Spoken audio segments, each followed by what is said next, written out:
Dear friends, welcome to Biblical Parivartana. Welcome to Daily Devotions. దేవుని ప్రేమ ఇదిగో. April 4వ తారీఖుకి చెందినటువంటి వాక్య భాగం కీర్తనలు 7-8. అయితే మనం 7వ అధ్యాయం 14 నుండి 17 వచనాలపై కేంద్రీకరిస్తాం, ప్రార్థన చేసుకుంటాం. ప్రార్థన చేసేటప్పుడు ఎప్పుడు అదే ప్రార్థన చేస్తారని మీరు అనుకోవచ్చు. అది ఏంటంటే క్లుప్తంగా ఉంటుంది. నేను చేసేటువంటి ప్రార్థన దేవుని యొక్క వాక్యాన్పై, కీర్తనలు 19పై ఆధారపడి ఉండేటుంది. మన ధ్యానం, మన ఆలోచన, మన మాటలు దేవునికి అంగీకారంగా ఉండాలి అనే దానికంటే ఇంకా ఎక్కువ ప్రార్థన ఏంటి? ఒకవేళ మన ధ్యానం, మన వాటిల్లో తప్పు ఉంటే దేవుడు మనల్ని విమోచిస్తాడు. విమోచనకర్త, ఆశ్రయదుర్గం. కాబట్టి ఒకవేళ తప్పుగా ఆలోచించినప్పటికీ క్షమాపణ ఉంటుంది అనేటువంటి విధంగా యెహోవా దేవుణ్ణి సంబోధిస్తూ కీర్తనీయుడు చెప్తున్నటువంటి ఆ ప్రార్థన చేసుకున్నాం. May the words of my mouth and the meditation of our hearts be pleasing, acceptable in thy sight, our rock and redeemer. Amen. కీర్తనలు 7వ అధ్యాయం 14 నుండి 17 వరకు చదువుకుందాం. పాపమును కనుటకు వాడు ప్రసవ వేదన పడుతున్నాడు. చేటును గర్భమున ధరించిన వాడై అబద్ధమును కనియున్నాడు. వాడు గుంట త్రవ్వి దానిని లోతు చేసి ఉన్నాడు. తాను త్రవ్విన గుంటలో తానే పడిపోయాను. వాడు తలంచిన చేటు వాని నెత్తి మీదికే వచ్చును. వాడు యోచించిన బలాత్కారము వాని నడినెత్తి మీదనే పడును. యెహోవా న్యాయము విధించువాడని నేను ఆయనకు కృతజ్ఞతాస్తుతులు చెల్లించదను. సర్వోన్నతుడైన యెహోవా నామమును కీర్తించదను. ఇక్కడ చారిత్రక సందర్భాల్లో ముడిపడి వ్రాయబడినటువంటి కీర్తనలు 14 ఉన్నాయి. అంటే ఇక్కడ హెడ్డింగ్ ఉంటుంది కదా, ఆ హెడ్డింగు సందర్భం. అన్ని హెడ్డింగ్లు కూడా చెప్పట్లేదు, ఏ సందర్భంలో వ్రాయబడింది ఆ కీర్తన అనేటువంటివి 14 ఉన్నాయి. ఆ 14లో మొదటిది 3వ కీర్తన, ఈ 7వ కీర్తన, ఇది 2వది. దీని సందర్భానికి చెందిన వివరాలు అంతగా తెలియనప్పటికీ, ఏ సందర్భంలో ఉన్నటువంటిది ఆ సందర్భం ఉంది కానీ దానికి వివరాలు లేవు. దాన్ని వివరించి సుదీర్ఘంగా చెప్పబడలేదు ఆ సందర్భం.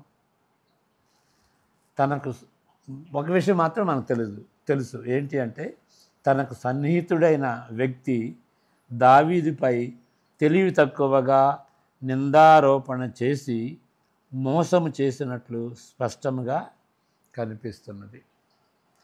ఈ చివరి 4 వచనాలు మనం చదువుకున్నటువంటి రీతిగా వాటిపై కేంద్రీకరిద్దాం. మరలా ఇది ఒక పద్యం కాబట్టి పద్య రూపంలో ఇక్కడ వ్రాయబడింది. మరలా చదువుకుంటున్నాం. పాపమును కనుటకు వాడు ప్రసవ వేదన పడుతున్నాడు. చెడును గర్భమును ధరించిన వాడై అబద్ధమును కనియున్నాడు.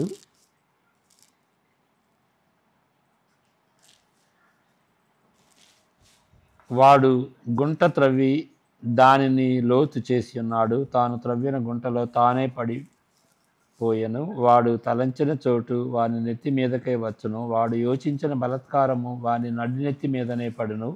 యెహోవా న్యాయము విధించువాడని నేను ఆయనకు కృతజ్ఞతాస్తుతులు చెల్లించదను. సర్వోన్నతుడైన యెహోవా నామమును కీర్తించదను. ఇది చాలా రంగురంగులతో చిత్రీకరించబడినటువంటి భాష. ఇది దీని యొక్క భావం తీవ్రంగా చెప్పబడింది. ఇక్కడ వేరే వ్యక్తి పడేటట్లు ఒక వ్యక్తి గొయ్యి తవ్వుతున్నాడు. అది చిత్రీకరించబడింది అన్నమాట, గ్రొవ్వి తవ్వినట్టుగా. కానీ త్రవ్విన వారే దానిలో పడతారు. మొదటి వచనం 14వ వచనం ప్రకారం, చేటును గర్భము ధరించి పాపమును కనుటకు ప్రసవ వేదన పడినప్పటికీ వారు తలంచినట్లు చేటును కనలేదు. కానీ వారు తలంచిన దానికి వ్యతిరేకంగా నిరుత్సాహపడేటట్టుగా వారు కన్నారు. వాళ్ళు తలంచినట్టుగా జరగలేదు. వేరేవాడు పడాలి అని అనుకుంటే వాడే పడ్డాడు. మరి 16వ వచనంలో దావీదు చెప్పాలనుకున్నది నేరుగా చెప్తాడు. అంటే ఉపమాన రీతిలో ఫిగరేటివ్గా చెప్పలేదు. వాడు యోచించిన బలాత్కారము వాడి నెత్తి మీదనే పడును. ఇది వాడు యోచించినది బలాత్కారము వాడి నెత్తి మీదనే పడును అని డైరెక్ట్గా చెప్పేసేసాడు. దాని అర్థం దావీదు దృఢ విశ్వాసానికి పునాది వ్యక్తిత్వం లేని శక్తి కాదు. అంటే మనం ఇది ముఖ్యమైనటువంటి విషయం అని గ్రహించాలి. ఏంటి అని అంటే, దేవుడు వ్యక్తి, శక్తి కాదు. దేవునికి శక్తి ఉన్నది, దేవుడు వ్యక్తి. వ్యక్తి అంటానికి దేవుడు మాట్లాడతాడు, దేవుడు ఆలోచిస్తాడు, దేవుడికి ఫీలింగ్స్ ఉంటుంది, దేవుడు కార్యాలు చేస్తాడు. ఆయన్ని వ్యక్తి అంటాడు. ఇంకొక విషయం ఏంటంటే, ఇతరులతో సంబంధం పెట్టుకుంటాడు వ్యక్తి అనేటువంటి ఇది. మరి శక్తి అంటే ఇవన్నీ ఉండవు. వ్యక్తికి ఉన్నటువంటి ఆ క్యారెక్టరిస్టిక్స్ ఆ గుణాలు ఉండవు అన్నమాట. దేవునికి శక్తి అయితే ఉన్నది, కానీ దేవుడు వ్యక్తి అని గమనించాలి. అది చాలా అవసరం. The God of the Bible is a person. లేక ఆశావాహ దృక్పథము కూడా కాదు. పాలియాన్ లైక్ ఆప్టిమిజం అంటే అంత బాగైపోతుందండి అని భరవసా చెబుతారు. అది పాలియాన్రిక్ లైక్ ఆప్టిమిజం. ఏం కాదండి, అది అన్నీ సర్దుకుపోతాయండి అని ఆ దృఢంగా చెబుతారన్నమాట. అలాంటిది కూడా కాదు. అట్లుగాక దావీదు చెబుతున్న దానికి ఆధారం ఏంటి అని అంటే, దేవుడు వ్యక్తిగా ఉన్నటువంటి దేవుడు నీతి న్యాయములు కలిగినటువంటి దేవుడు. యెహోవా న్యాయము విధించువాడని నేను ఆయనకు కృతజ్ఞతాస్తుతులు చెల్లించదను అని మనం చదువుకున్నాం 17వ వచనంలో. ఈ లోకపు అన్యాయాలకు దావీదు గ్రుడ్డివాడు కాదు, కానీ దేవుడు న్యాయవంతుడు కనుక సర్వస్వము ఆయన ఏలుతున్న విశ్వాసంలో మంచికి ఘన విజయము చివరకు దొరుకుతుందని ఆయన నమ్మకం. మరలా చదువుతాను. ఈ లోకంలో ఉన్నటువంటి అన్యాయాలకు దావీదు గ్రుడ్డివాడు కాదు, అయినప్పటికీ దేవుడు న్యాయవంతుడు కనుక, సర్వాధికారి కనుక, సర్వస్వంపై అధికారం కలిగిన వాడు కనుక, సర్వస్వాన్ని ఏలుతున్న వాడు కనుక ఆయన విశ్వాసంలో ఆయన తలంచినటువంటి రీతిగా మంచే జరుగుద్ది, ఆయనకి విజయం జరుగుద్ది అని దావీదు మహారాజు నమ్ముతున్నాడు. చివరికి న్యాయం జరుగుద్దయా, దేవుడు మంచివాడు, న్యాయవంతుడు, నీతి నిజాయితీలు కలిగినటువంటి వాడు, ఆయనకి వ్యతిరేకమే ఉండదు. సర్వస్వాన్ని ఏలేటువంటి దేవుడు, సర్వాధికారి కాబట్టి ఆయన తలంచినటువంటి రీతిగా ఆయన మంచివాడు, ఆయన నీతిమంతుడు కాబట్టి తప్పకుండా ఆయన విజయం సాధిస్తాడు. కాబట్టి న్యాయం జరుగుద్ది అనేటువంటి నమ్మిక దావీదు మహారాజుకు ఉన్నట్లుగా మనం గమనించాం. లేఖనాల పేజీలను విస్తృతంగా వీక్షించిన ఎడల మన అనుభవాలను ప్రక్కన పెట్టినప్పటికీ హాని చేసేందుకు దుష్టులు చేసిన ఎరలో అంటే వరలో ట్రాప్లో వారు హాని చేయకముందే వారు చిక్కుపోయిన సందర్భాలను సులువుగా మనం గుర్తించగలం. ఎవరన్నా హాని చేయాలని అనుకుంటే వాళ్ళ ఊళ్ళో వాళ్ళే పడేటటువంటి రీతిగా మనం బైబిల్లో కొన్ని ఎగ్జాంపుల్స్ చూడవచ్చు. అలాంటి ఎగ్జాంపుల్ ఏంటంటే మోర్దెకైకి సిద్ధపడిన ఊరి కొయ్య మీద హామాను వేలాడదీయబడ్డాడు. మరి హామాను సిద్ధపరిచాడు, మోర్దెకైకి వాడిని ఉరేయాలి అనేటువంటి ఉద్దేశంతో. చివరికి ఏం జరిగింది? ఏ ఉరి కొయ్య మీద మోర్దెకై చనిపోవాలో హామానే ఆయన చేయించినటువంటి ఆ హామానే వేలాడదీయబడ్డాడు. కానీ అలాంటి సందర్భాలు తక్కువ. ఈ జీవితానుభవంలో తరచుగా అపారమైన నష్టాన్ని కలిగించిన తరువాతనే నేరస్తునిపై తీర్పు పడుతుంది. గుంట దవ్వుతాడు, వేరే వాళ్ళ కోసమని గుంట దవ్వుతాడు, వాళ్ళే పడతారని ఇప్పుడు దాకా చెప్పుకున్నాం. కానీ సామాన్యంగా జరిగేది ఏంటి అని అంటే, ఎవడైతే గొయ్యి తవ్వుతాడో వేరే వాళ్ళకి గొయ్యి తవ్విన తర్వాత వాడు నష్టపడతాడు. ఎవరి నిమిత్తమై ఎవరికి నష్టం చేయాలనుకుంటాడో వాడికి నష్టం జరుగుతుంది. వీడికి ఏదైనా ఎవరైతే నష్టం చేయాలని తలుస్తున్నాడో వాడికి నష్టం తర్వాత జరిగినా కానీ దానికి జరగబోయే ముందు వేరే వాళ్ళకి నష్టం కలుగుద్ది అనేటువంటిది సామాన్యంగా జరిగేటువంటి సంఘటనలు, మన జీవితంలో జరిగేటువంటి ఆ అనుభవాలు. దావీదు జీవితంలోనే జరిగిన అనుభవాన్ని గుర్తించకపోవట అది అసాధ్యం. అతనే పట్టుబడ్డాడు కదా.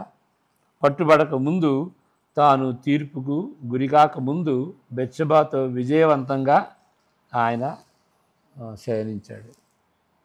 ఆయన మరి అడల్టరీ చేశాడు కదా. చివరికి ఆయన తలంచింది పాపం అయినప్పటికీ, ఆయనకి తీర్పు జరిగినప్పటికీ ఆయన చేయాలనుకున్నటువంటి పాపం చేశాడు. వేరే వాళ్ళకి నష్టం జరిగింది. ఆమె భర్త ఉరియాను హత్య చేయించాడు, నష్టం జరిగింది.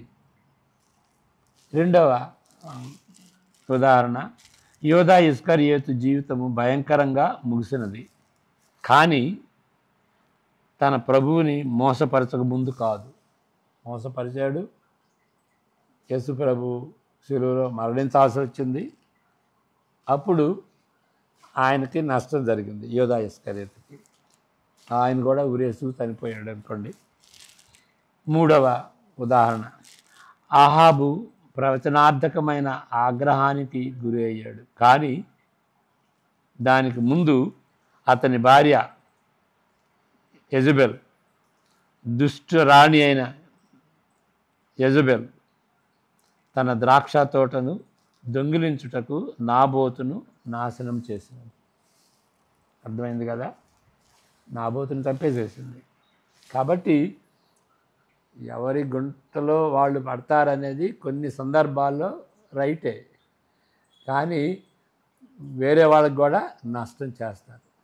ఇప్పుడు ఏంటి ఇక్కడ దావీదు యొక్క నమ్మకం ఏంటి? మనం చదువుకున్నటువంటి వాక్య భాగంలో అంతిమ శిక్ష కలిగేది చివరి తీర్పు దినమందే.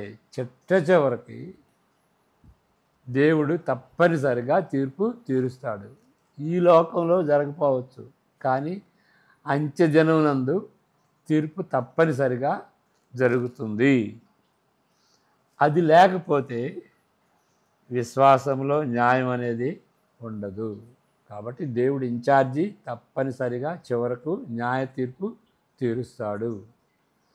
ఇప్పుడే జరగాలి అనేది కొన్నిసార్లు జరుగుతుంది, కానీ అన్నిసార్లు ఇప్పుడే న్యాయం జరగదు. కానీ దేవుడు న్యాయవంతుడు కాబట్టి, ఆయన సమస్తాన్ని పరిపాలిస్తున్నాడు కాబట్టి న్యాయ తీర్పు తప్పకుండా చేస్తాడు, న్యాయం జరుగుద్ది అనేటువంటి రీతిగా మనం దేవుని ఎడల భయభక్తులతో జీవించాలి. ప్రార్థన చేసుకుందాం. పరిశుద్ధుడైన మా దేవ, మీ ఎడల భయభక్తులు కలిగి జీవించడానికి సహాయం దయచేయండి. మాకు నష్టం జరిగినప్పుడు మా చేతుల్లోకి న్యాయం తీసుకుని కోర్టు చేసేటువంటిది మేము చేయటానికి తలపడి మేమే ప్రతీకారం తీర్చుకోవటానికి తలపడకుండా మమ్మలను కాచి కాపాడవలసిందిగా ప్రార్థిస్తుంటున్నాం. న్యాయం చేసేది నేనే, న్యాయ తీర్పు చేసేది నేనే, నాకు వదిలిపెట్టండి అని మీరు రోమా పత్రిక 12లో చెప్పినటువంటి మాటలను జ్ఞాపకం చేసుకుంటున్నాం. పగ తీర్చుకునేది మీరే ప్రభువా.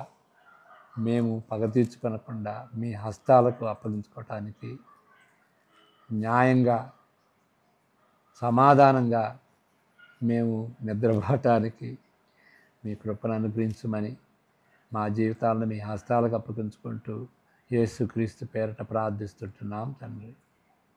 Amen. God bless you. See you next time.